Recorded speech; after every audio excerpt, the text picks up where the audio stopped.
নমস্কার বন্ধুরা, আশা করি সকলে ভালো আছেন। শিপ্রাজ এ টু জেড চ্যানেলে সবাইকে স্বাগত।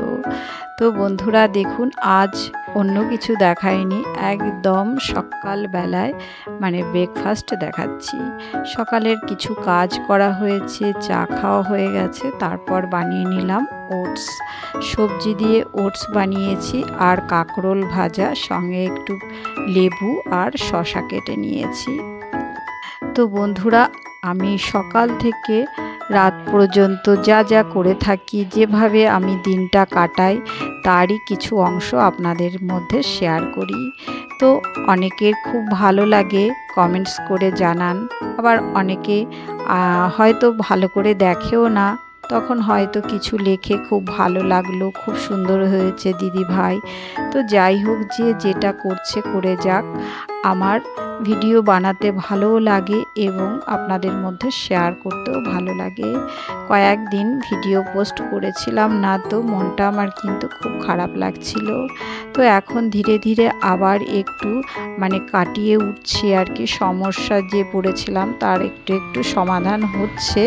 তো সেই জন্যে আর কি ভিডিও বানাতেও ভালো লাগছে। তো একটু একটু আপনাদের মধ্যে শেয়ার করছি। প্লিজ আপনারা, আমি যেমনই ব্লগ বানাই আপনারা একটু অবশ্যই দেখবেন, কমসে কম 3 মিনিট 4 মিনিট দেখার অনুরোধ রইল। তাহলে বেশ ভালো লাগে এবং ওয়াচ টাইমটাও আমি খুব ভালোভাবে পেয়ে যাব। একদমই ওয়াচ টাইম নেই আমার ব্লগে। তো যাই হোক, কি করব, এভাবেই চলছি আর যতদিন পারি এভাবে চলবো। তো সকাল থেকে উঠেই ব্রেকফাস্ট, ঘরের নানান রকমের কাজকর্ম, রান্না বান্না, এগুলোই হচ্ছে আমাদের মেয়েদের সংসারের কাজ। তো সেই কাজগুলোই কিভাবে করি সেটাই দেখাচ্ছি আপনাদের মধ্যে। তো সকালে উঠে ব্রেকফাস্ট বানালাম, তারপর ঘরটর খুব ভালো করে ডাস্টিং করে ঝাড় দিয়ে এবারে ঘরটা মুছে নিলাম। এদিকে বেসিনটাও খুব ভালো করে পরিষ্কার করে নিয়েছি।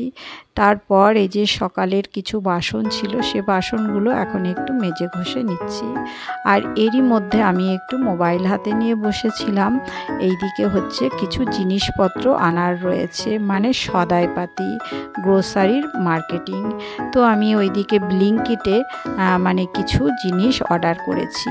তো সেগুলো আসবে, তো সেটা এলে আবার ফোন করবে আমাকে। তো ফোন করলে আবার আমি যাব নিচে গেটে, তো সেই জিনিসগুলো নেব।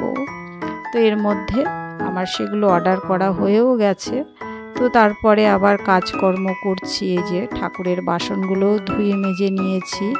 তো এই যে দেখুন বন্ধুরা, আমি নিচে নেমে এসেছি। এখানে হচ্ছে এই ভাইটা আর কি, অল্পই বয়স, উপরে গিয়ে আমার ঘরে রেখে এলো জিনিসগুলো। আমি আর নিয়ে যাইনি, বললাম আপনি রেখে আসুন। তারপর ওই যে গেটে আবার তালা টালা লাগিয়ে উপরে আমি চলে এলাম। তো এই জিনিসগুলো এই যে ব্লিঙ্কিটে অর্ডার করেছিলাম। করোনার সময় এই অনলাইন শপিং ভীষণভাবে করেছি, তারপর বেশ কিছু দিন হয়ে গেল আর করি না। তো এখন আবার এগুলো আমি অর্ডার করছি অনলাইন থেকে। দেখুন কতটা ভারী, বাজারে গেলে হাতে করে নিয়ে আসতে খুবই কষ্ট হয়। তো সেই জন্যে যে আলু, আটা, এগুলো সব আমি অর্ডার করেছিলাম, ঘরেই পেয়ে গেলাম। তো যাই হোক, এভাবেই আমি সব কিছু এখন অর্ডার করে নিচ্ছি। আর এই যে দুপুরের রান্না, কি রান্না হবে সেটাই দেখাচ্ছি। রান্না এখানে উচ্ছে ভাজা করেছি আর মেথি শাক ভেজেছি। আর এই যে প্রথমে সবজিগুলো দেখালাম, ওটা দাদা ভাইয়ের জন্যে শিং মাছের ঝোল হবে। আর এটা হচ্ছে ঝিঙে কেটে নিয়েছি, পোস্ত বানাবো। আলু ঝিঙের পোস্ত হবে। এই যে আলুগুলো একটু হালকা ভাপ দিয়ে নিয়েছি, ভাপিয়ে নিলাম। ওই যে আলুর মধ্যে যে স্টার্চটা থাকে সেটা বেরিয়ে যাবে। আর ওইদিকে আমি এর আগেও বলেছি কেন মাছ মাংস এইগুলো রান্না করি না, আমার ছেলে এসেছে অথচ করছি না। তো সেটা এখনও বলা হয়নি, বন্ধুদের মধ্যে শেয়ার করা হয়নি। অবশ্যই করব বন্ধুরা, কোনো ব্যাপার না, অবশ্যই করব। তো আর এই যে এইদিকে ডালও বসিয়েছি, ডালটা রান্না হবে। আর একটু পোস্ত বেটে নিচ্ছি ওই যে ঝিঙে আলুর জন্যে।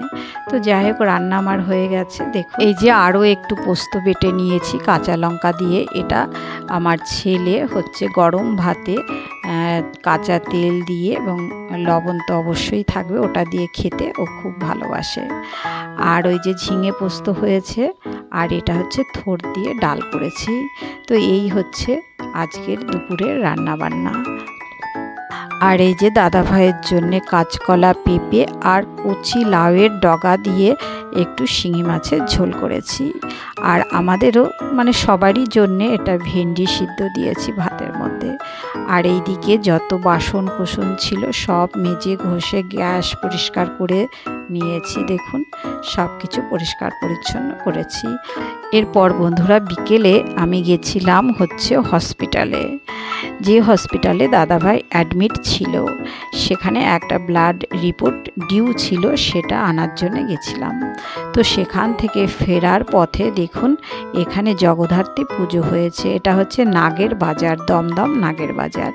তো সেই মানে অটো স্ট্যান্ডে এসে দাঁড়িয়েছি, তো ভাবলাম একটু ভিডিও করে নিই। তো এই নাগের বাজারের ভিডিওটা করেছি। দেখুন খুব সুন্দর প্যান্ডেল হয়েছে এবং জগদ্ধাত্রী ঠাকুরটাও বেশ সুন্দর বানিয়েছে। তো এটা হচ্ছে দশমীর দিন, ভিড়টির অতটা ছিল না। তারপর ওই যে অটো করে চলে আসছি। আস্তে আস্তে অটোর মধ্যে থেকেই এই যে দেখুন কত সুন্দর মেলা বসেছে। তো অটোর মধ্যে দিয়েই আমি আর কি একটু মোবাইলটা দিয়ে ভিডিও করে নিয়েছি। খুব সুন্দর এখানে মেলা হয়, প্রত্যেক বছর হয়। প্রত্যেক বছরই আমি কিছু না কিছু কিনে নিই। এবারে মেলা ঘোরাও হয়নি, কিছু কেনাও হয়নি, কারণ এবারের পরিস্থিতিটা অনেকটাই অন্যরকম ছিল। তো এই জন্যে আর মেলা টেলা ঘোরা হয়নি। আর আজ বললাম দশমী, তো দশমীর দিন কিন্তু যে একদম ফাঁকা রয়েছে তা নয়, বেশ ভিড় রয়েছে। তো আমি অটো থেকে নেমে গেলাম, মানে আমার যেখানে নামার সেখানে নেমে গিয়ে আবার এখানে একটু ভিডিও করছি। সোনাঝুরি হাট বসেছে। প্রত্যেক বছর জগদ্ধাত্রী পুজোতে এই সোনাঝুরি হাট বসে, বেশ ভালো লাগে এবং বেশ বড় মেলাটা। আর আমি তো একটা পোর্শনের সামান্য একটু দেখালাম, আরও উল্টো দিকে আরও অনেক দোকান বসেছে। আর কি জিনিস দরকার সব কিছুই পাওয়া যায় এখানে। দেখুন বেশ ভালো লাগছে মেলাটা। আর এখানে সব হাতের তৈরি জিনিস, হস্তশিল্প মেলা। তো যাই হোক, মেলাটা তো বেশ ভালো লাগলো। এবার দেখুন জগদ্ধাত্রী ঠাকুর, খুব সুন্দর একটা প্যান্ডেল, আর ঠাকুরটাও বেশ সুন্দর, খুবই সুন্দর। প্রত্যেক বছরই ঠাকুরটা বেশ সুন্দর হয় আর অনেকটাই বড় ঠাকুর।